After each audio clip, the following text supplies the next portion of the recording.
Welcome to Daggers and Shadow Daddies. We're your hosts, Ryan and Adriana. Buckle up, Buttercup.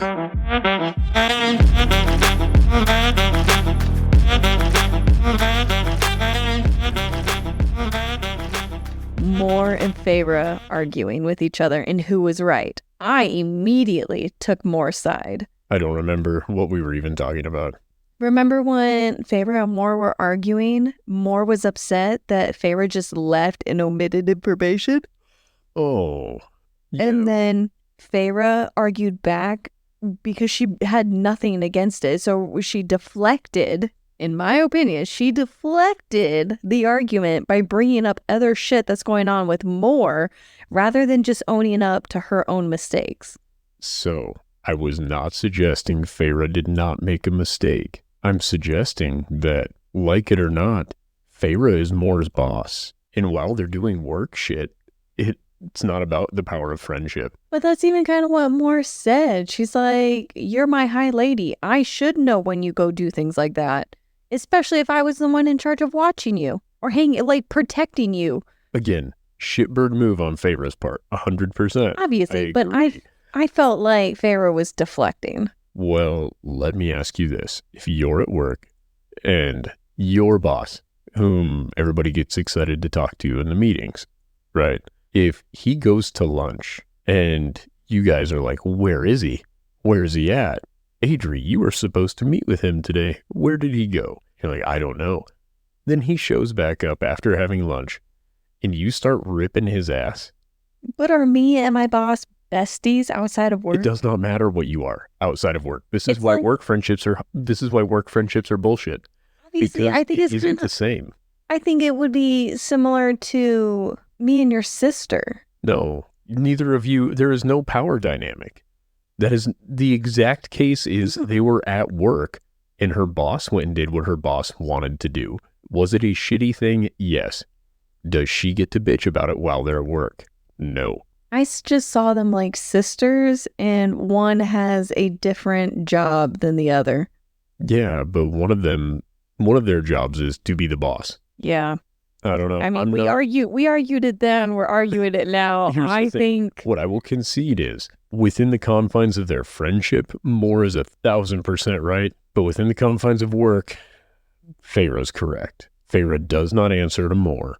Feyre specifically has authority over Mor within the confines of work. And another thing with this whole scene, one of my complaints in the last several chapters was that Rhysand never requests anything from Feyre, is maybe how I want to put it. It's always, she's just right and she's just never wrong. She is just... I'm agreeing with you and I growled in agreement. She is just never wrong, and I wish that he would just ask her to communicate with him when she goes and does these things. And he did this time. That was really satisfying is how I'll put it. In the most whipped way possible, he brought it up to her, which I completely respect because it's how I would bring it up to you. Instead of saying, hey, dipshit, you can't do this sort of thing. It's dangerous, careless. And they are on even footing as far as authority goes while at work. Yo. He does not owe her the courtesy Mor does. I 100% agree with him bringing it up. Him saying, maybe leave a note next time, seemed like a bit of an understatement, but I do love that he addressed it. And even acknowledge the same things that we acknowledge. It's not that she needs permission. It's just communicating with people around you where you're going. It's courteous. Yeah. Yeah, I would agree. And a safety thing. Listen, I completely get it. And especially if you compare this to now, right? Rhysand has the advantage of being Damati. If he wants to, he can just mind vibe Feyre and figure out what the fuck's going on with Feyre, right? If he's not otherwise distracted. Don't ask why he didn't. I don't know. No, he can't really do that. Sure he can.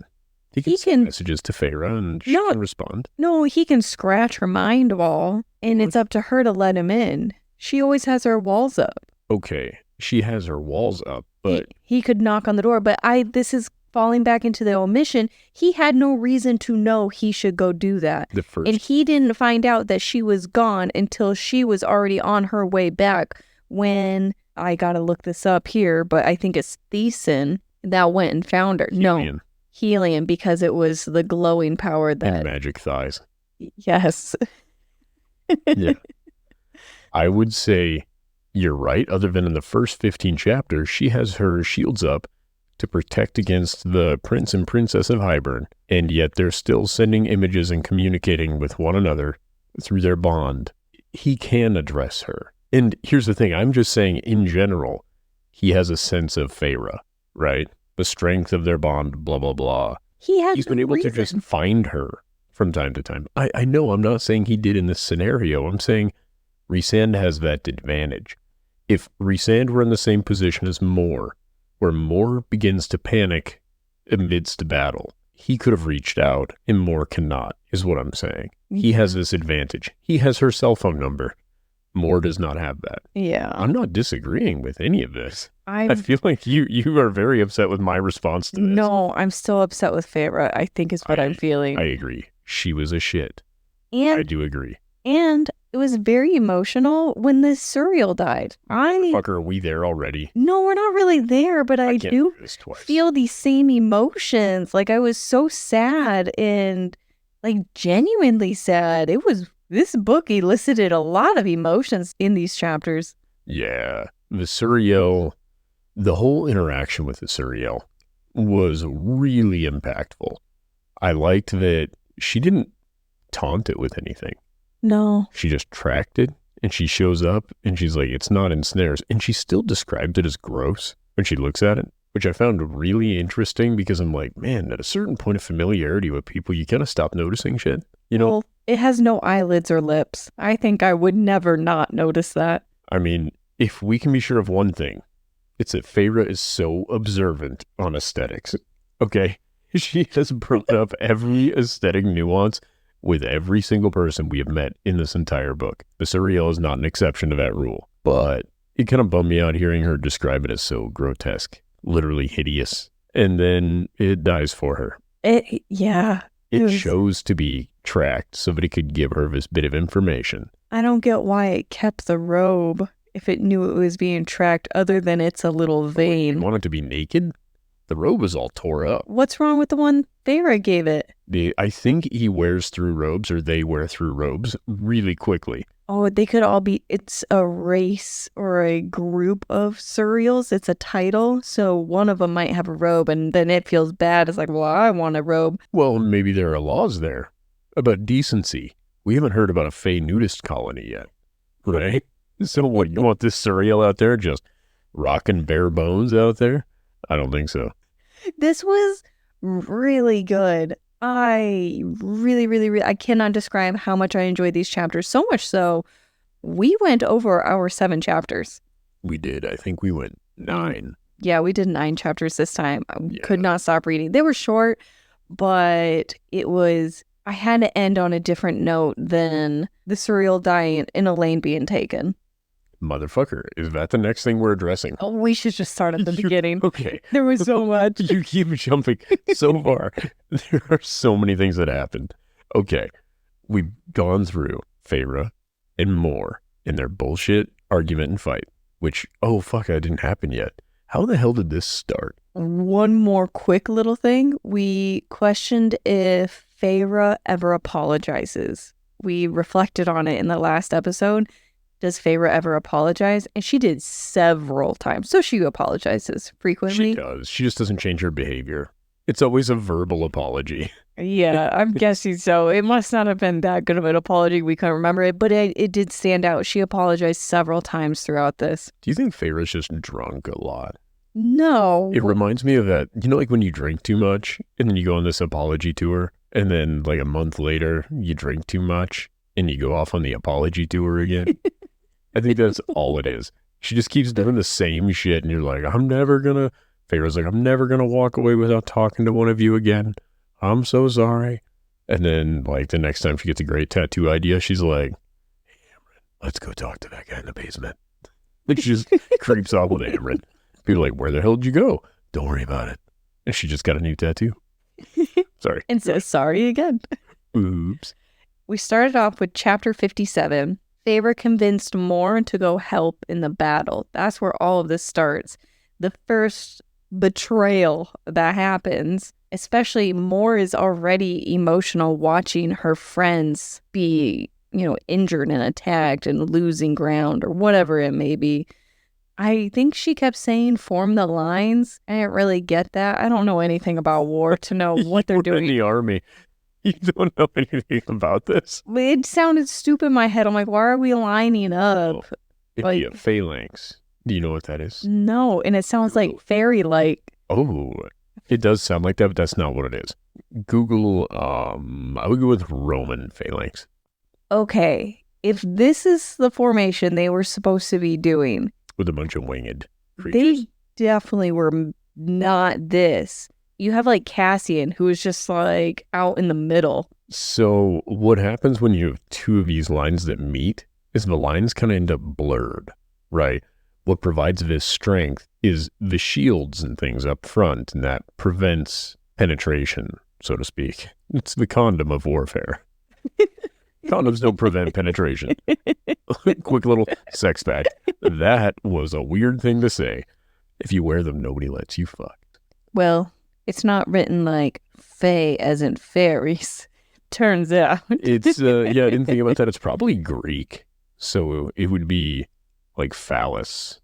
And I don't know, that's the only other word I can come up with. Yeah, it's similar like that. So Mor sees this. She's easily convinced. She uses Elaine to track the suriel. I was shocked that she knew. Uses Elaine. Yeah, Elaine. Yeah, Feyre uses Elaine. And I didn't know Elaine had this skill, and we just knew this. Impressive. I think this came up a few chapters ago. Like, Elaine can see the future, blah, blah, blah. Elaine can hear heartbeats. She's very sensitive. Yeah. Feyre did ask permission to enter her mind to share the image. I noted that. To kind of keep track after the healer told Feyre, don't do that. As in, don't go into their minds. Yeah. And she did get permission. Yeah. Not like from the healer or a trusted medical professional. It's she's taking Joe Rogan's medical advice over here. She's just off doing whatever she feels like. She's like, it was fine for the animals. Then she winnows to the forest near the Weaver. And when this was described, it was just almost a you moment that I had of she was able to winnow in 5 leaps to the location from the top left part of Summer Court to the middle of Prythian. And I wanted to see if I could see the distance in which she could do it by looking at the map, but these types of maps don't have distances on them. And me just having that cross my mind, I instantly knew this is a pedantic thing that you would have an issue with maps. So it is, and weirdly, I thought about this too. It took her 5 leaps. Feyre is constantly out of magic. She has not been full on magic since she fought the bull, since the beginning of this book, right? Every time she goes to use magic, she's like, I'm running low. What's her refractory period with it? That's exactly what I'm thinking. It appears to be about a book. Oh, I always took it as 24 hours the next day. You would think, but she never starts off fully charged, right? Every time she discusses using her magic, she discusses how it's like weaker than it should be now.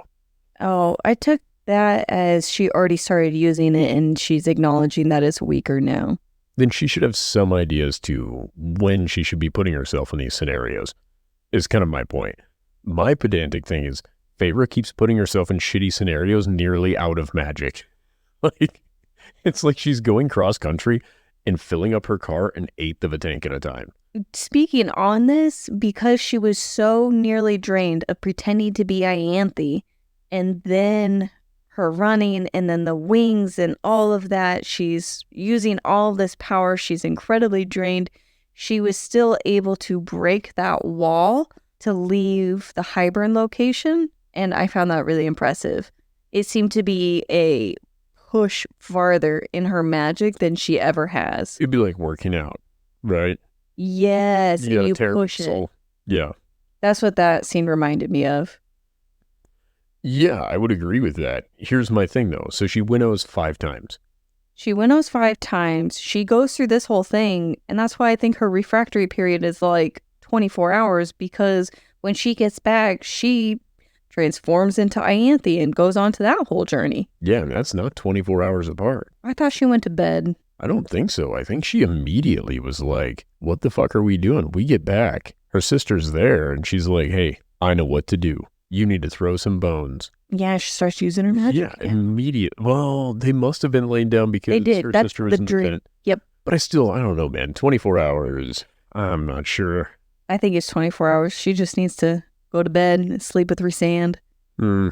But I also think that's using magic. I don't know. I don't think she's recharging. I think her batteries are low, always. But I do want to discuss something about the winnowing 5 times. Oh, yes.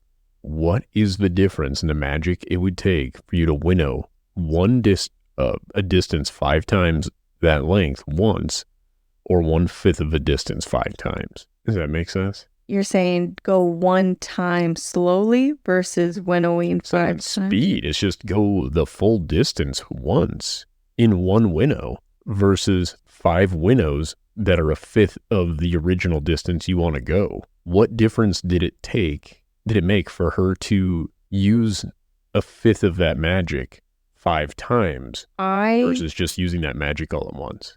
I related it to swimming. When you go underwater, you can go underwater for so long you have to come back up for a breath.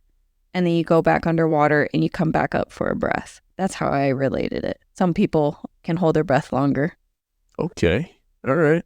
We'll run with it. Yeah. That's okay. That works. That's fair. I was just like, what the fuck? It can't be up to the amount of magic you're putting out, because that would be the same. They implied that if you can get stuck in whatever realm dimension. Yeah, you can get stuck in there. So it's really important. Come up for air. Sure. She winnows over near where the Weaver is at. Which we're kind of unaware of initially, right? But it's the same forest, the Weaver. So chapter 57 then ends with her not catching the suriel, which is something I was hoping would happen, that it would take less and less effort. Wait, what? She didn't do anything. She didn't capture it. Yeah, she just showed up. Yep. Okay, good deal. I thought you meant she wasn't, like, conversing with it yet. I'm like, wait a minute, that doesn't seem right. In chapter 58, the suriel calls Elaine the trembling fawn, which we have heard this description before. Do you remember this? Yes. The Book of Breathings with the queens. Yep. And then the suriel calls Nesta a beautiful thief and to use the bones. Yeah, she says if she's not skilled yet, she can always just use the bones. And I took this as another sign that Nesta is a witch. Yeah, I think that that's the case. The definition of witch in this has me curious. You know what I mean? Yeah, it was using spells and things outside of your level of magic. Rituals, yeah. Ancient magics. Yeah, and I took using the bones and stones as being a witch. Which would then make the King of Hybern a wizard. Oh, and do you remember when Feyre asked the suriel, why didn't it work to nullify the cauldron when I said the phrase out loud? Yeah, that threw me off. I don't remember her ever saying it. I don't think she did. Maybe she did, and it just wasn't literally told to us. It was implied, and we completely missed it. Yeah, because I feel like it told us the exact opposite of that. We never heard the phrase. No, and I remember specifically she went to gather the words, but she couldn't speak. Yeah. She was holding onto a cauldron. Yeah. That being said, I don't ever remember her being like, I chanted the words and it didn't work. But now she's like, so I did exactly what they told me to do. I didn't put the 2 halves of the Book of Breathings together, and I totally said the magic words. And the suriel's like, you weren't ready to give up your life yet. And she's like, I was going to die. And he's like, you didn't think there would be a cost. Who do you think is going to do it? Do what? Die to nullify the cauldron. Maybe they're dead. No, it has to be someone like calls to like. And 4 of them. Well, I mean, then you're left to assume it would be Nesta. I don't think it's Nesta. I wonder if it's Amren. Because Amren could hear the cauldron and when Elaine was taken, and they were like, how can you guys hear it? Like calls to like. If they do that, I will quit reading this book the minute Amren's dead. I'm not even joking. That will be the end of this series for me. Oh, no. Because it would be such a shit thing to do. Honestly, it seems like a good way to get rid of Jurian and tie up a loose end. Oh, I forgot all about Jurian. Dude, there's so many. There are also queens at this point that are cauldron made. But who's going to try to do it? Jurian might do it. Yeah, why not? He has nothing to live for. Oh, wow. Okay. I like that. Good, because if it ends up being Amryn, again, if I'm going down in a blaze of glory. Well, let's hope for Jurian that he's going to do something like that. I was really impressed with how he acted in this set of chapters, that it does seem like something he would do. Jurian, Tamlin, everybody's on their redemption arc. Oh, I thought you were going to say Tamlin was cauldron made. I'm like, no, he's not. No. Redemption arc for Tamlin. Yeah, we're going to get into that one. That was an interesting scene. So chapter 58, Elaine's called Trembling Fawn. Nesta's called the Beautiful Thief. Feyre asked why it didn't work. We learned that you have to die in order to nullify the cauldron. And only Feyre can decide what breaks her when she looks into the mirror. How did you take all of that? I think the way I saw that was Feyre, or I guess the way I saw that was the suriel is just saying, it's going to show you a bunch of shit. You choose how to take that. Does that make sense? Yeah. On my second time listening through, I related it to traumatic events. Something could happen to both of us, and each of us could perceive it differently. It could be traumatic to me and not you, or traumatic to you and not me, just based off of how we let it impact us. Yeah, I would also say the thing that really gets me about this is not just the whole traumatic events thing. It could be the way that we handle stress or just intrusive thoughts. Yeah. It's the same thing. You decide how things are going to affect you. Everybody gets bad news. And if we've learned anything from Feyre, it's all going to break her. Rhysand will glue her together and more. That's how they will become friends again. Oh, you think that she will break and they essentially restore her? I think they will help her work through it. I think it's not going to be something she goes through alone. I think that's going to be the big thing where he's like, you decide what breaks you. And she's like, I'm a strong, independent woman. And then she looks in the mirror and something horrific she experiences. And they're like, listen, that isn't how this shit needs to go. You've got us. And it's like a group hug and then everything's fine. It's like my friends. Yeah. The real friendship was the mirror we made along the way. Yeah. Okay. I thought she was just not going to break. But that makes sense. It's almost like Elaine. Elaine was broken after going into the cauldron, and they're slowly bringing her back to being who she is. Her new self. Still a little broken because she hasn't taken that ring off. I'm assuming the day she takes the ring off is Elaine truly removing herself from her past self to her new self. It'd be cool if she crushes it into a bullet and then flicks it through the head of that dude she was engaged to because he was going to betray him. Oh my God, that's intense. That'd be sweet though. What was that guy's name? Gary? Nolan. No, that was the dad. Grayson, there we go.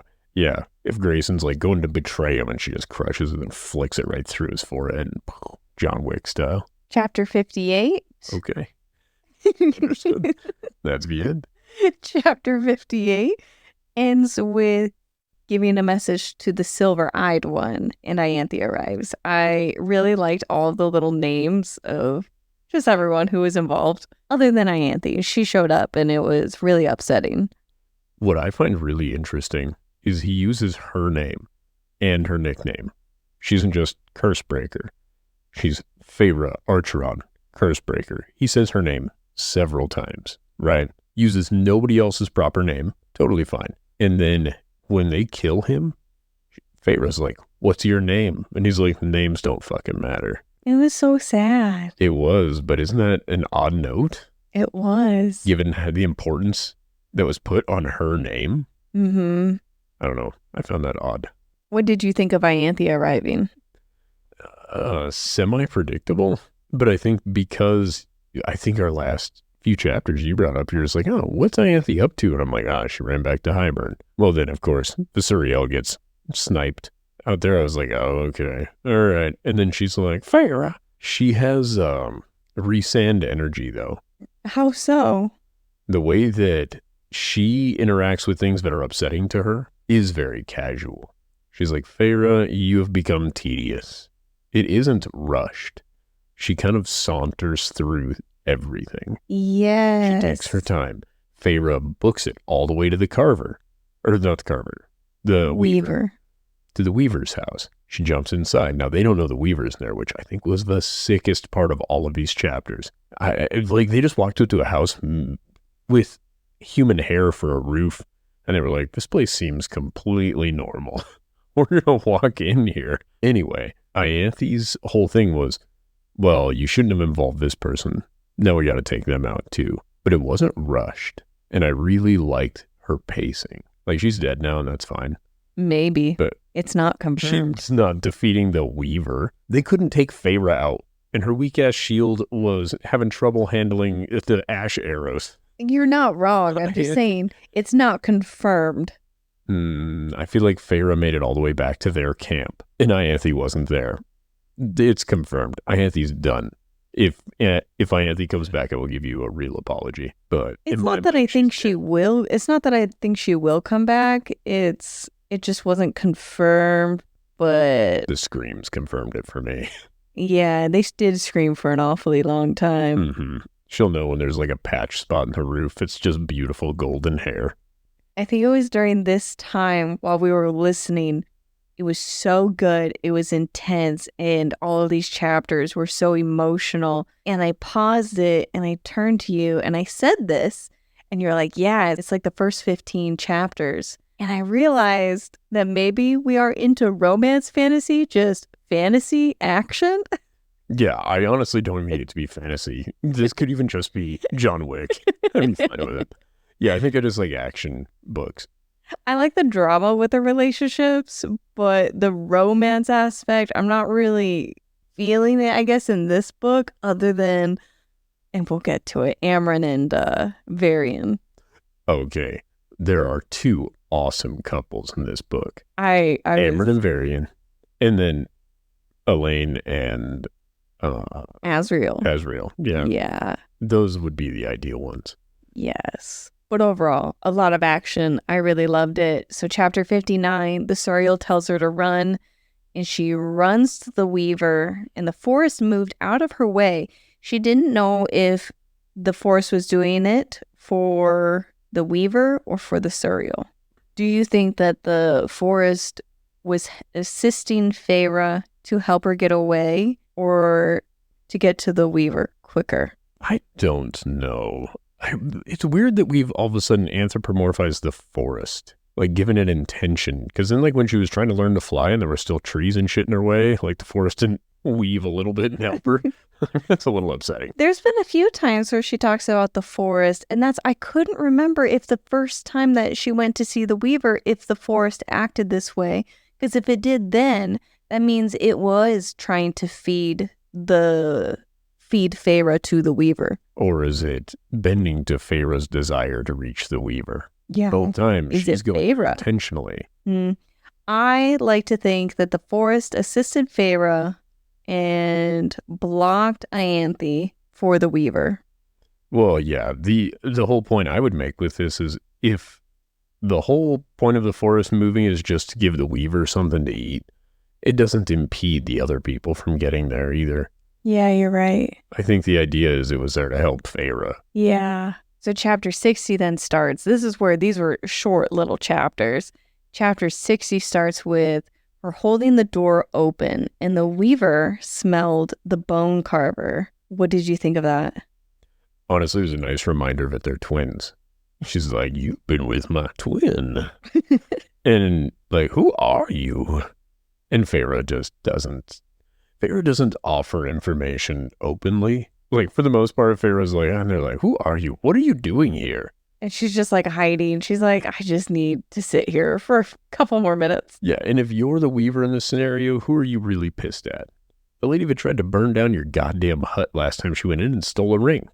Yeah. Now you can smell the rings on her now. Like, oh, she's got the ring. She's got all the different people. Oh, yeah, that's a good point. She literally has the ring on right now. Yeah, she brought the stolen property back to the scene of the crime, broke into this person's house, of which she tried to burn down the first time, then brings in more company without asking. I was surprised that when she grabbed onto the door handle, it didn't disappear in her hands. By her holding it, it still existed. Wait, what? So she goes in and then she grabs the door handle and pulls it so it doesn't disappear and close the door shut. And she's hiding behind the door until Ianthe and her men, I don't know what you want to call them. The door magically shut behind her the Yes. first time? Yeah, and the door handle disappears. That's why she ran away. And I think we even made a joke of go out the window, but it says she chose the fireplace. Yeah, I guess I didn't realize it was because the door handle was gone. I thought she just couldn't get to the door because the weaver was in the way. No, the weaver this force will pull the door shut. But I don't think the door handle disappears until the door is shut. Understood. And that's why Ianthe couldn't escape and why she held onto it and held it open. Ianthe walks in, Feyre goes around the door and out, and it closes. Feyre didn't close the door. The weaver shut the door. Oh, okay. And Feyre just Scooby-Dooed around it. Yes. Okay. Very quickly and quietly. Yeah, she's honestly, Feyre is developing with her power in a way that I do enjoy. Really? I enjoy her using her power. I just don't enjoy the fact that every time she uses it, she's like, I'm basically out of power. I'm like, you just started. The fuck do you mean you're out? Really consider how much she has grown from the beginning of Court of Thorns and Roses. She was a human being who died. Yeah, but I mean, even her personality has changed a lot. She was clever, but there wasn't as much action involved. No, I would agree. I think Feyre has changed. I would say Feyre is the least concrete character, though, of this book. How so? Her behavior from one chapter to the other doesn't necessarily match up. Does that make sense? So you can predict what Feyre is going to do sometimes. Yeah. Right? And then other times you're like, there's no fucking way. And then she does something. You're like, what are you doing? But then she's like, I'm going to wear Ianthe's face. A fucking awesome plan. Like, it was a good deal. I did not see that one coming. I didn't either. Shocked. When she's like, how are we getting in there? She's like, I'm going to walk right in. Then I'm like, motherfucker. Yeah, she can just shapeshift her face. Brilliant. I loved that. I think what kills me is when we go from that to the idea of I have just enough magic to wear this face in, no way of getting your sister out. Like, there isn't a plan beyond that. But how could you plan any of that? You don't even know where your sister's at. You don't even know how she's held up. She wasn't even going to bring Asriel at first. Yeah. Like, I'm not saying that you need a plan. You can make a plan. Does that make sense? Yeah. You can have some contingencies in here somewhere. All of this is to say, I do enjoy Feyre. You just wish she used her powers a little differently sometimes? No, I think I'm enjoying the way she's using her power. I think I have a difficult time sometimes with the idea where it's like, I'm getting excited. I'm really enjoying what's going on. And then she's like, oops, I'm out of power. It's like somebody is starting, like when you're like foreplay is starting to heat up and blah, blah, blah. Imagine you're just getting really ready to go. And all of a sudden you're like, this is a moment we're going to get somewhere. And then that person falls asleep. That's exactly what keeps happening. I'm getting blue balls from Feyre's bullshit. Oh, I was thinking it like a video game where you're getting ready for the big boss fight and then you have all these little fights and they deplete you. And you're like, well, God damn it, now I have to go find some more food. Yeah, that's a hard thing to deal with in a video game. I don't know that I like those games where you have to slowly build up. And it's not necessarily that the slow buildup is an issue. It's we don't get to see these victories over the things that were pretty major when she was first starting. Like, I think her taking flight, using wind under her wings, was the very first time where I'm like, oh, thank God. Oh, then I have some news for you when we get there. I have a note from my second time listening. Yeah, well, are we going to talk about it not being her win?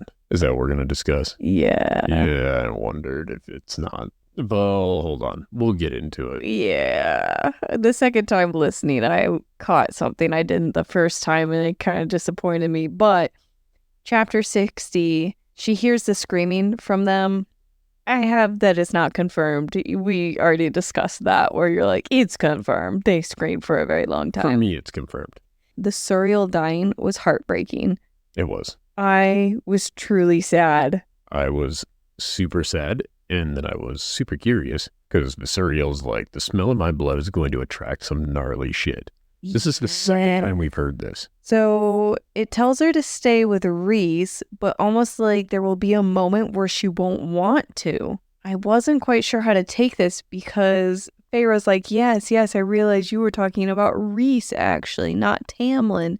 But then the suriel repeats it one more time, and the second time saying it is what made me think that there's going to be a moment where Feyre's not going to want to stay with Rhys when she should, and to leave the world a better place than you found it.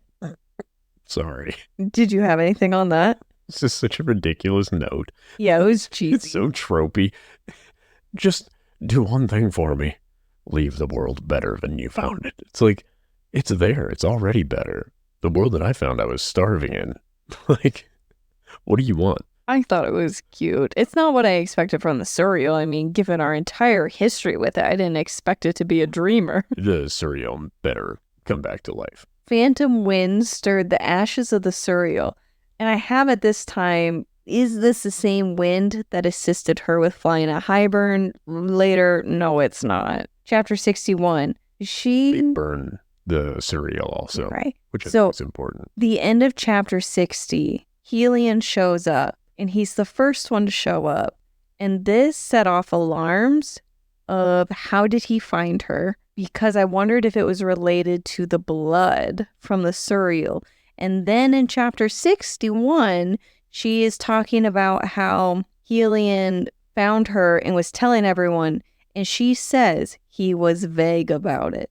And I thought that also meant something as to how did he find her? How did he know where she was before everyone else, and especially before anything else showed up to the suriel? Wait, what? What do you mean before anything showed up to the suriel? The suriel said bad things come because of the blood. And Helion found Feyre before anybody else, before Mor even knew she was gone, before Rhysand knew she was gone. And Feyre even points out that Helion was really vague. I thought they were all looking for her leading up to that moment. And then Helion was the first one to pick up on her location. But maybe I'm wrong. I don't think Helion's a bad guy. I don't think he's a bad guy. It just seemed odd. She pointed out he was vague, and it seemed odd. I think Rhysand or somebody tracked her. They don't want her to know that person can track her. Yeah. I think that's really what it boils down to. And who knows, maybe it was Tamlin who's like, I smell her here. And they're like, oh, we don't want her to know it. Tamlin knows where she's at. Yeah, like Feyre can be tracked. Mm-hmm. Okay. Maybe Rhysand gave her that robe. Like Ianthe gave a suriel. There's like some necklace that Feyre has had this entire time that she forgot all about on her neck that Tamlin can just track her with. Would you say it's a pearl necklace? Oh my god, no. All right. So 61, Cassian is nearly dead, being healed. Feyre never tried using her healing power, either through her blood or hands like Thesan attempted to with Nesta, but I do have a smidge forgiveness because I think she's a little drained right now from running, but she didn't really use her power this other than winnowing. Well, and then for her shields. Yeah, she did have shields. He's out of power like the whole time. Yeah. Running away from him. So she can't help Cassian. Mor, I have here, rightfully felt lied to by Feyre. Yeah, obviously. She felt betrayed. I'm still bitter about that. Yeah, I think that's fair. I have bad things to come for the suriel blood. How did Helion find her? He gave vague details that nobody questioned. Glad Rhysand asked her to leave a note. This was that moment. Yeah, I think, and again, I think the way Rhysand approached it is nice, because it was as nice as he could be, saying, quit being an asshole. Yeah, I'm curious to see if she's going to actually do it. Or if she's going to find a scenario where she doesn't think she needs to, and then she probably should have. Yeah, I'm thinking she's going to write a note a few times, but I do like where the suriel's like, stay with the High Lord. And then she gets back and she's like, I'm not going to leave you guys out of my plans anymore. And then she immediately is like, I'm going to save my sister from the King of Highburn. Like, a chapter later, leaves the High Lord and leaves everybody else. I'm like, what are you doing? I don't know. I just thought that was kind of fun. I wonder if it's like a literal stay with the High Lord or emotionally stay with the High Lord. I think it's a literal one. There was a lot of arguing in chapter 61. Cassie and Rhys argued. Everybody argued. After battle, everybody's emotions are high. Mor said to Nesta, shouldn't you be refilling that bucket? Yeah, which I fucking hated. But again, That I'm was not so as much mean. on the Mor train as you are. I think Mor is an amazing friend. If you're not Mor's friend, Mor's a bitch. Like, I am so upset with how Mor treated everybody like shit in these chapters. And she has a right to be upset, but that doesn't excuse her behavior. And I think that that's where I land with it. Yeah, I felt bad for Nesta. Yeah. She didn't deserve it. She was just there to help and literally just standing there with a bucket and gets attacked. Yeah, she was kind of a bystander. I would also like to chime in real quick on the Rhys-Cassian thing. Rhys and Cassian having the same basic argument that Mor and Feyre did, except Rhys gave him an order, and he's like, I told you no. Don't go do that. Retreat, basically. And Cassian's like, and it was a bullshit order, so I said fuck off and I did what I wanted. And Rhys is like, that's not how this shit works. We're at work. I'm your boss. And then Cassian's like, yeah, but I'm the boss of all those soldiers. Like, blah, blah, blah, blah, blah. It's the same argument Mor and Feyre are having. So you felt like Rhys was in the right. I feel like it isn't about who's right and wrong here. I would say Cassian did the correct action and Rhys said what needed to be said so that his friend wouldn't die more than likely. I think both of them are correct. There was a small detail of Cassian's guts were out and Azriel was the one holding them in place, and Azriel had a reaction to that being said out loud. Yeah, this is kind of where I'm like, Rhys was correct. Yeah, He's I like, think he was. Fucking don't do this. And Cassian is like, they're not going to make me back to fuck up and fuck up my soldiers. I'm going out there. I think that's also completely correct. He feels responsible for those people because when those people die, he's the one that goes and talks to their families and explains to them that those people have died and blah, blah, blah, and truly lives with that guilt. So I think that it isn't a matter of right and wrong. I think they're just two different decisions. And that's exactly how I feel about Mor and Feyre. I think Feyre should have left a note. But the way that Feyre argued was bringing up other things. It was almost like Feyre felt attacked, and so she just attacked back with something completely different. At least with Cassian and Rhysand, they're arguing the same topic with two different points. No, I think you're right. Yeah. I'm still 100% with Mor on this one. Yes, and then it's a good thing Mor didn't just lash out at some poor woman just holding a bucket. Okay, except for that moment. What a pleasant Mor. So it ends with their argument. In chapter 62, Amren is shown the pages to review. You asked that if she was. This is when she was shown. Nesta is given the bones and stones. And Nesta's got bones and stones. And there's a small detail here where Cassian comforted Nesta and stood near her and made sure he was next to her and helping her. Do you ever think of just a song that would go well with a moment there? What do you think it should be? Ooh, child, things are gonna get easier. That's exactly what it was. Is it? Because he's like, nothing could hurt you. Yes, that was exactly it. And what a way to project power without being able to be powerful in that moment. Yeah, and he was so injured too. And wasn't Thiessen in this area? Thiessen's the donkey. He is not near them. Okay, never mind. I was just thinking Thiessen is later. He's in the camp. Yeah, I just didn't get why nobody with this healing power is helping Cassian. The old lady has healing powers equal to Feyre's at least. They do, but I thought Feyre's was stronger.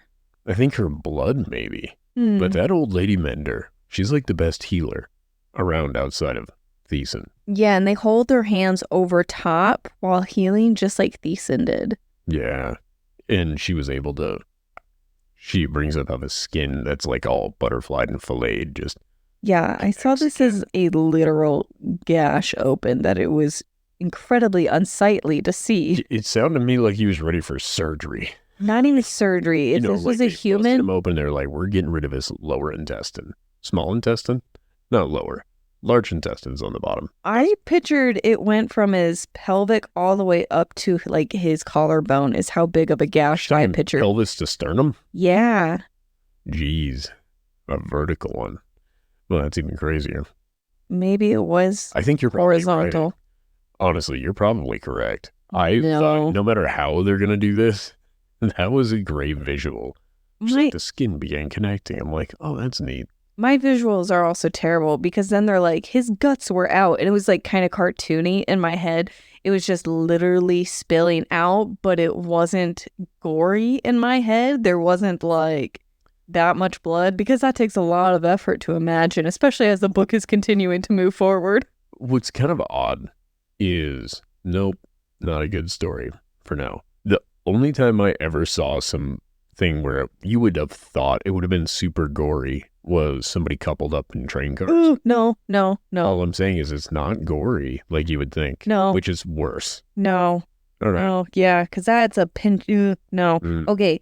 Sorry. Moving along. They were taller. I'm just joking. Chapter 62. Feyre did not ask permission to enter her sister's mind, but I'm guessing that was not, she couldn't do that at the moment, and it was necessary to save her. Implied consent. Yeah, she just went in there. But it was interesting that Feyre was able to be a part of the entire experience with Nesta looking at the cauldron. Yeah, I would agree. I think the cauldron reminds me of a hibernating bear. It's frequently sleeping, but when it wakes up, it's almost like it's stirring awake. And then it looked at him. And it's like that moment if you were like in a bear's den. I agree. What I find interesting is the cauldron is, again, kind of personified or anthropomorphic, right? Because it comes and takes Elaine away. Yeah. Not a person. The cauldron takes Elaine. Yeah. I didn't think that it was really pro-Hybern. I thought it was just doing what it does. But I think it had thumbs. It was that's where I'm confused. Angry. I think it's still really pissed at Nesta. Oh, right. Elaine predicts this moment. Elaine predicts her being taken. She was coming down the stairs when Feyre was using her wind power after they came back from the Bonecarver to talk to Amren about what do you know or how did you escape, right? It's that moment. Elaine comes down the stairs, and as she was going back up after the conversation, she says this ominous phrase of it's going to take as a way to get back at what was taken from it. And I think this was that moment. It also predicted that Cassian's injuries would be enough for him to die. Oh my God, I forgot all about that. Oh yeah, and she was really creepy about that. Yeah, he's like, it won't be enough to kill me. She's like, it will. Oh my. Trust me. But this time they're like, don't worry, we got the healer on deck. Or he gets all tore up again. Oh, I hope that. I wonder if it was this moment. Usually I rely on Feyre telling me about these things. She didn't tell me these ones. She could have left a note. Oh my God. I'm here to help. A note for the reader. So, oh yeah. So the cauldron sees them. There's no time to find Miriam, so she considered finding the Bonecarver again. This is where she's contemplating, what do we do? Now we know where Hybern is. I think I need the Bonecarver. And Varian shows up and seduces Amren. Doesn't even really seduce Amren. My God, it was so good. He just walks in and they're just looking at each other and he makes no bones about it. He sees no one else in that room. He just walks up, kneels, and macks on her, and then scoops her up and he's like, we're going to be making animal noises. If you guys want to put a shield around the tent so you don't hear it, that's your business. It was such a sexy scene. It was so good. And then they joke about, oh, yeah, that's probably his way of telling her thanks for saving them. Yeah, well, listen, I'm all for it. Amren needs to get some. And for whatever reason, he's not afraid of her. No. Or he is, and that's his fetish. In either way, it's awesome. I like that Amren had her happy ending, so to speak. It was amazing. I loved it. And they were still doing it well into the night because I don't think that they were asleep when the cauldron took Elaine. No, they weren't. They came busting out of that tent. Remember, just disheveled. Yes, she was wearing his shirt and he came out shirtless. Yeah, and she's just like, so they took her. And they're like, yep, we're going to come up with a plan to get her back. She's like, okay, well, he and I are going to go back in that tent and make a plan. They go back and they fuck some more. So yes, chapter 63, re-listening, it was confusing. I think she kept the jewels on. Yeah. I would want that. Like, yeah, your murder jewels are cool. Sorry. I'm in my own world right now. Yeah. Bring me to yours. Where are you at? Mine is going into the dream that Feyre had. It seemed like she had it from Elaine's perspective almost, but not completely. But she sees Grayson calling to her, calling to Elaine. It's almost like a third person perspective, just looking around the camp and everybody and everyone, whatnot. And she hears the cauldron. They all hear the cauldron. How does Amren hear the cauldron? I found that really intriguing, more about how did Amren get into the body that she is in, because I didn't think it used the cauldron at all. It didn't, but she is not of this world and she is made. She isn't natural. I think all things that are not natural are aware of the cauldron's ongoings. I think that kind of explains the suriel. It explains what a lot of people, like the Bonecarver, seems to be aware of a lot of things. I don't know. I think all of the unnatural critters. Oh, and a detail in this scene is Rhysand slept nude, and I found that incredibly risky during war times. Honestly, what's the difference? I will never not sleep naked. Like, in wartime, that's the best time to sleep naked. Nobody wants to come in and stab a naked guy. Well, I just see it as it's going to slow you down on if you get attacked. Not even a little. You let that booger slap and you go. Also, what is going to throw somebody more off balance? You coming out armored up, ready for battle, or you coming out holding the sword, rocking the dong? Oh my God, no. Just saying, imagine No. somebody breaks into our house, right? If I'm going to shock them, me being just a person, they're going to be like, oh, well, that's just a person. I pop out fully nude. It buys me an extra second. They're going to be processing some stuff. All right. You proved your point. Rhysand is fine. And he could just snap clothes onto himself, too. Why would he? Assless chaps. That's what he should do. Rhysand listens to Feyre when Feyre says something is wrong. And I'm still bitter about nobody listening to Nesta when she's like, something's wrong. We need to go back. And I know you did point out it would have made no difference no matter what happened. But I didn't like that nobody listened to Nesta. And Feyre just says, I think something's not right. And Rhysand listens to her immediately, which I think is great. But I think Nesta deserves the same respect. Well, they did give Nesta the same respect. Remember, Nesta said, something's wrong. And they all immediately tried figuring out what could be wrong. They're like, nope, everybody's accounted for. There is no problem. The wards are good. They searched everything. They were like, I don't think so, Turbo. And then Feyre says something's wrong. And they're like, well, is everything accounted for? They're like, well, everything except Elaine. And they're like, well, it is a pretty probable thing then. Turns out Feyre was correct. Immediately provable. I hate that you just proved that point. Sorry. It just means I don't need to be upset anymore. Oh.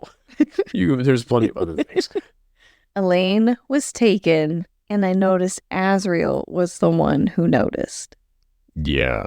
Again, I think Azriel has a bit of a bond with her. I don't think it's a mating bond. Yeah. I almost think it's more like a brother-sister type.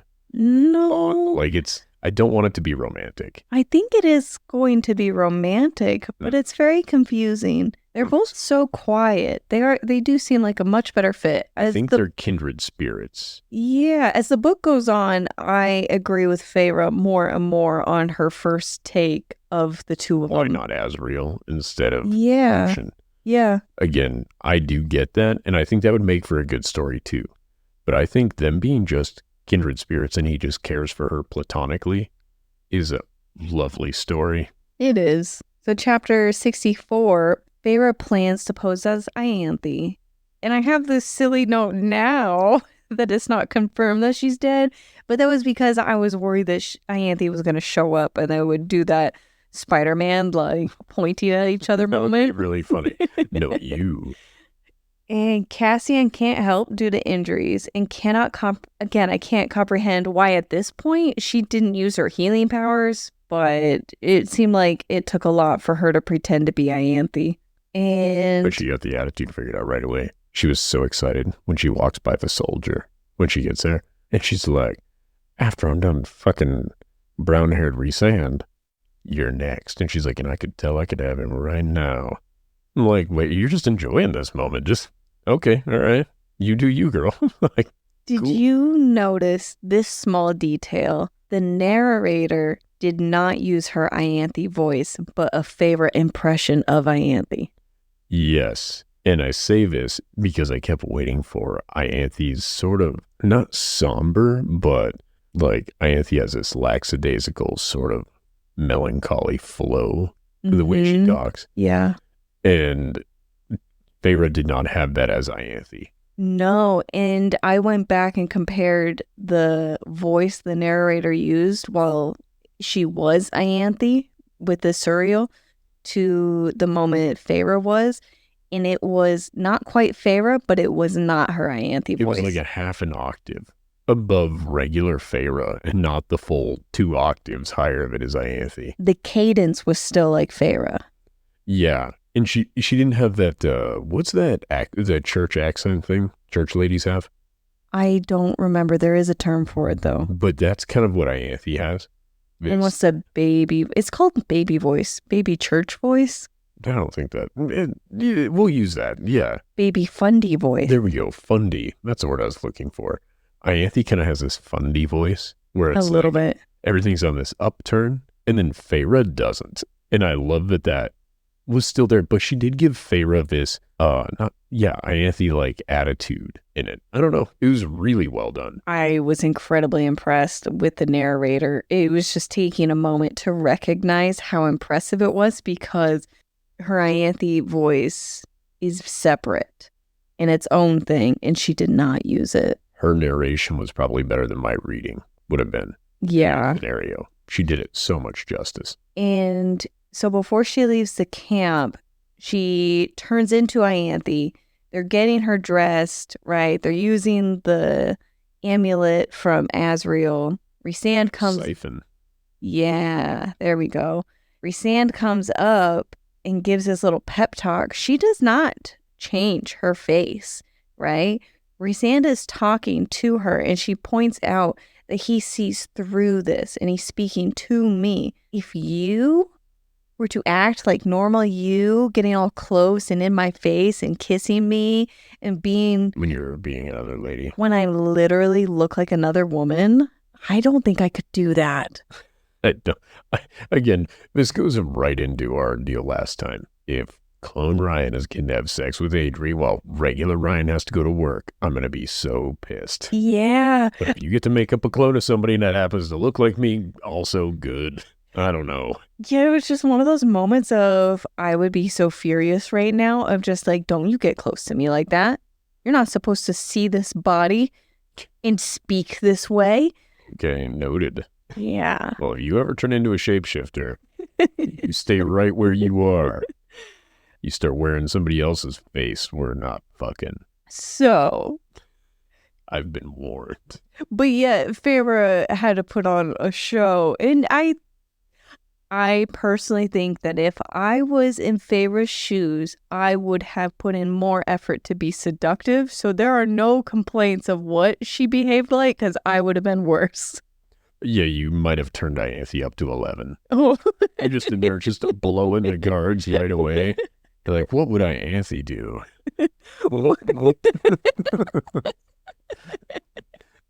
Meanwhile, you got Azriel just like, nobody was curious if this isn't even one of Hybern's guards. This is just a guy that lives in this area. I just thought Feyre was a little mild when it came to pretending to be Ianthe. I don't think so, but I love it where your head's at with it. You're just like, Rhysand, don't kiss me right now. I need to go hoe it up like I am. What would Ianthe do? Let's see. The King of Hybern needs a rim job to believe it. So in chapter 65, she acts like Ianthe, but Jurian knew... She does it successfully. Again, she really didn't. Horned up for her. She's like, this guy looked at me, and so I gave him the eyes that told him, when I'm done with this guy, I might come over and fuck you next. She just used seductive eyes. I don't think she even kind of Ianthe's thing, though. Unless you have gobs of power, Ianthe is all about these light methods of seduction. I thought she was... Be over the top and grotesque about it, unless you're in private. I thought she was way more blatant with it. No, I think it was all about the softness of her words and the flirtation. Because Feyre, but when they're talking about prepping for the wedding, Feyre discusses, like, she's obviously flirting with these dudes, blah, blah, blah. But she's not like, let's fuck later. It's more like... Yeah, she was. Otherwise, how does she get these men into her room if she's being so subtle? She's like, you're coming with me. I don't know. You've met men before, right? Like, if you look at one too long in the eyes, they will follow you into a room. Lucian? Women run away to prevent this from happening. I don't know. How hard do you think it is? Lucian didn't want her. Yeah. He had to. Yeah, Lucian didn't want her. There are a handful of them that do not want her. Everybody else does not seem to be having an issue with it. Yeah, Jurian seems to like it. Yeah, nobody thought it was weird that she was trying to blow Jurian. So I'm starting to think that's actually happening. He's like, I just got to keep my cover. So Jurian... Or that's what blew her cover the whole time. It was there in no way link. And he's like, quick, flash me. That way they'll know. She's like, I don't know. He's like, if I don't play with your nipples, they'll think that you're a fake. She's like, fine. The guards are looking like, is he playing with any of these nipples? Yeah, is that odd? I've never seen it before. Well, I've been trying to say Jurian knew instantly that it was not Ianthe. He didn't even know that Feyre could shapeshift, but he knew that it wasn't Ianthe. The siphon was the giveaway. Oh, yeah, that's right. Thank you. I was like, how did he know? Because he knows Azriel so well. And she said, if it's dark, they won't be able to tell. If it's well lit, they'll be able to tell that the siphon isn't the sapphire that on her head. Which is a weird plan, having one so dependent on light. Having a plan completely dependent on lighting is a unique thing. I also thought it was, I thought the lighting was also a factor of her strength to keep up that form so long. So the small details weren't also there. That's super possible. I didn't realize Azriel could literally be shadows until this moment. I think I was supposed to know that long before now. Well, yeah, so he just covers himself in shadows. He was her shadow. He was with her. That's what I mean, though. He is covered in shadow. Like, he becomes shadow. It isn't like he gets shades darker. He's not covered by a shadow. I thought he turned into like a cloud. Well, okay. So I took it as he kind of like sinks into shadows. Like, he becomes the shadow. Yeah. Yeah, like Peter Pan. Yes. Honestly, that is exactly, I could not place where I would get this visual. That is it. Yeah, like he can, yeah, Peter Pan. I think that's going to be our best example. I didn't know he could do that. Yeah, and they have fairy dust. Feyre then sees the human being tortured. In that moment, I don't think I would have made the decision that Feyre did. I'm glad it all worked out and that the human could be saved. And I was really impressed that Jurian was just like, I'll have her over there. That was a huge character moment for Jurian. But I would not risk the ability to save my sibling for someone else. Yeah, I would agree. It's a bad plan. It also made me question whether or not we should trust Jurian. Why? Jurian's cover would be blown from there on out. The way he ended up doing it, though, it seemed to have worked out. It seemed like he kidnapped her and dropped her at the cliff, and nobody saw him put her over there. Yeah, no, I would agree. But Jurian's willingness to do that, I don't know. Something about it doesn't sit right with me. Like, the King of Hybern is just unaware of Jurian's pulling this shit in his own camp. You have a human prisoner nobody's watching or doing anything with. I don't know, man. The king has been fooled twice by Feyre. Yeah, I'm starting to think the king isn't exactly the... Do you remember the show The Tick? Yes, but I don't remember that much about it. There was a bad guy called the Terror Okay. in it, and he was just... It was a comical bad guy. Like, he was actually evil, but he was kind of dumb and evil. And that's kind of what reminds me of the King of Hybern. We're like the King of Hybern, and yet he's always thwarted by some goofy bullshit. Well, there was this one moment, I think the suriel said that the king won't let you get close to the cauldron again. Feyre proceeds to stand in front of the cauldron and pray. Yeah, like, and this is where I'm like, come on. Jurian tells Feyre, looks like you already got some steel in you, no need for mine. I thought that was hilarious. She's carrying weapons? Yeah. I don't know why in my brain she wasn't. Yeah, she had weapons all over her. Oh. I had these form-fitting clothes. No, she wears robes. I thought she wore these very fancy, like, maybe I'm thinking of Mor. No, I'm thinking of Mor's clothes. They have holes all over them. Never mind. Different lady. Also, steel. Really? That's what you're running with? Oh, if it wasn't for the sword you had on you, I was gonna fuck you. Azriel displayed incredible power in this chapter by when they get injured, he like temporarily bandages it. He uses his shield to protect Feyre also. He's carrying 2 women while running and flying and gets attacked like by whatever this nasty thing is. Like Azriel redeemed himself in every possible way. He has been redeemed in my mind in the smallest little moment that was so touching. He comes to Elaine to pick her up and put her arms over his neck. And she says, you came for me. And then I kind of felt bad for Lucian because Lucian is not getting any points with Elaine. Not even a little bit. But to be fair, Azriel earned every one of those. Yeah. For how shit of a spy he is, he makes up for it with being a good proxy boyfriend. He was amazing. Yeah, no, he was awesome. And he's so much more powerful than Feyre. Yeah. Like, they have these special arrows that are coated in Feybane poison, some bullshit. And he's deflecting those bad boys. With his shield, yeah. And his wings are getting tore up. And that dude is like, fuck it. We're flying through it anyway. He's a tough guy. Feyre gets hit. Azriel carried 2 people injured. Tamlin saves them. I did not see this coming at all. A little confused on the why he did, other than we've talked about he still cares for Feyre. Or he was being a pseudo double agent. He's just, yeah, you're right. Yeah, you even questioned that in the last episode. I'm not even a guess. I cannot continue to guess what the hell's going on. I don't think now he'll be allowed to work for Hybern because he escaped with them ostensibly. He didn't go to the same place they did. He's kind of a privateer at this point. A vigilante. Yeah, like he's on his own. And this was the moment we initially thought Feyre used her own wind power to help with her flying, or at least I did when the wind showed up. She said the warm spring air, and I was like, finally, that's a great plan with flying. Use your wind power to help you with flying. Then my second time around listening, the phantom wind that stirred after the suriel died, I'm like, oh my God, this is a brilliant moment.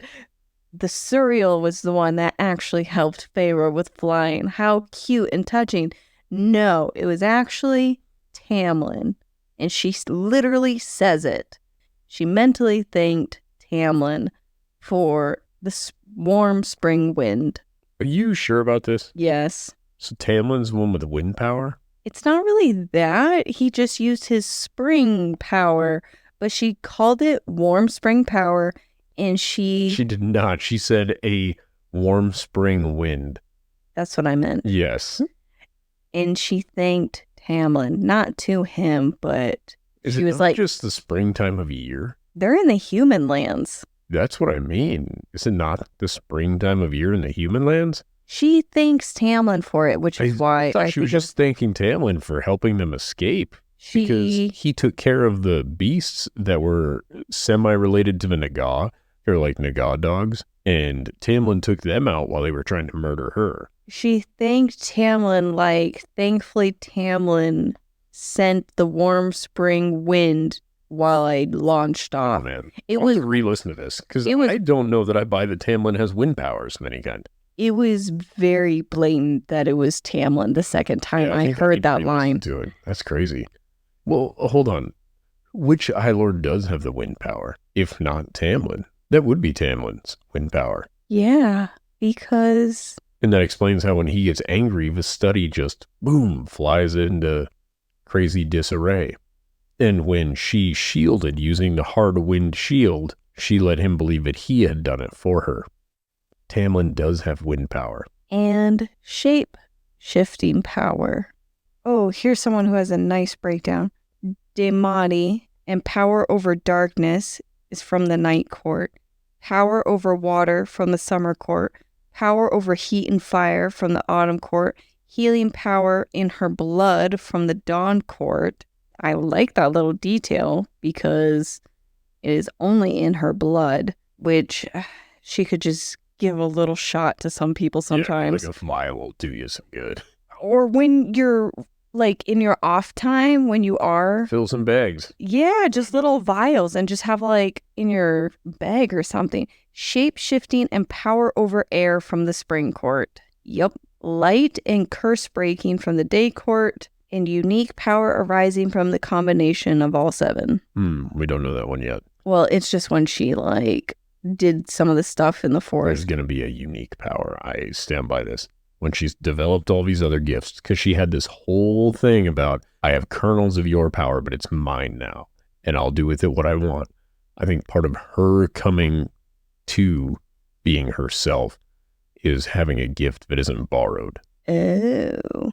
That's a guess.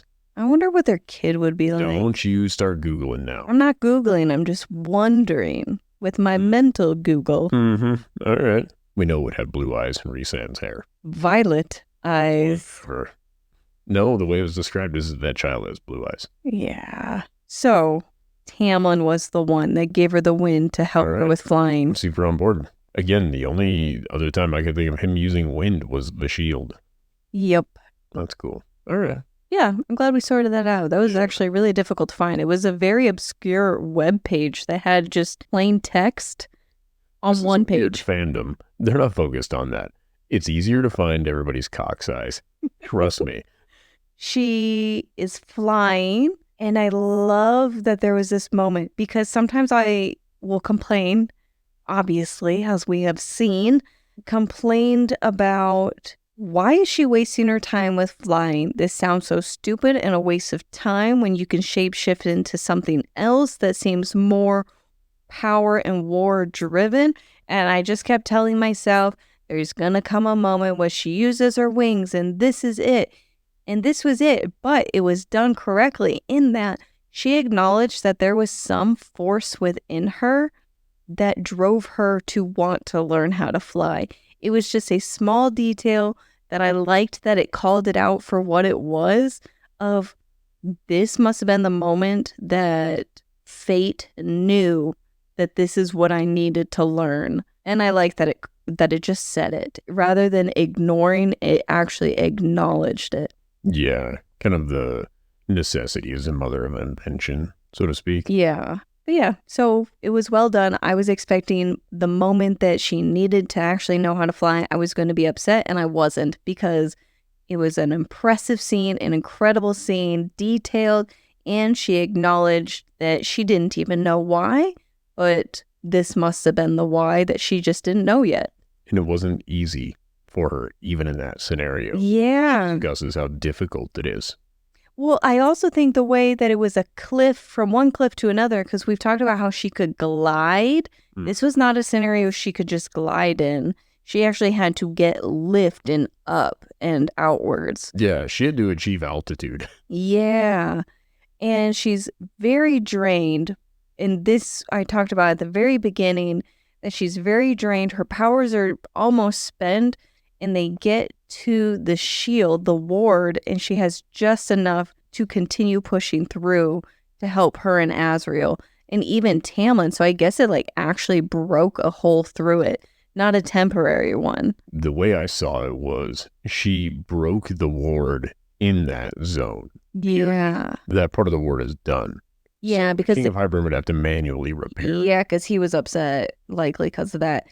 Tamlin launches through, and I didn't know how to take it other than after mulling over this scene a little bit. He jumped farther and all of this than any Fae could. Do you think that it is because he has great power that we just now learned is part of his high court or his high lord powers, or that he is highly motivated to take care of his people and therefore he found it within him to jump like that? I think we've seen this kind of already with him too. Remember when he goes to take out Amarantha, when he gets his power back? He is unbelievably fast, right? So and it's he great leaps power. with her. Yeah, because then he gets a hold of her. It leaps all the way up the sidewall of the, in the mountain area. And then, of course, runs a knife through her head. But Tamlin is a very powerful High Lord. Like, even among High Lords, he's considered very powerful. He's just young and not as powerful as not as powerful as Rhysand. But in general, he is considered to be a powerful High Lord because we've heard that referenced a few times. So Tamlin escapes. Feyre is drained. So I forgive her for not healing Azriel. But it is, again, impressive Azriel was able to do everything that he did and to keep his wounds, as severe as they were, bandaged all the way to the camp. Azriel's the hero. In Elaine, it was just so sweet. When he goes to let her down, she just gives him a little kiss on the cheek and says, thank you. Yeah. And goes away. It was adorable. And I think the best chapter we could have ended on was Nesta hugged Feyre. Incredible sister moment. Just, I was in shock, I think is the way to put it. And very fitting because I think Feyre was also in shock that Nesta hugged her. And then all three sisters laid down and fell asleep together. And we talked one time about, what is it, the test to see if the Bechdel test. This book, I think, completely is significantly better at passing the Bechdel test compared to Thorns and Roses. I would agree. And yeah, that's what it ended on. It was, So cute. Was incredibly happy with these last. I've been happy with the last many chapters. Yes. I think there was a lull kind of in the beginning, but we got through it. I would say chapters roughly 18 through 35. Yeah.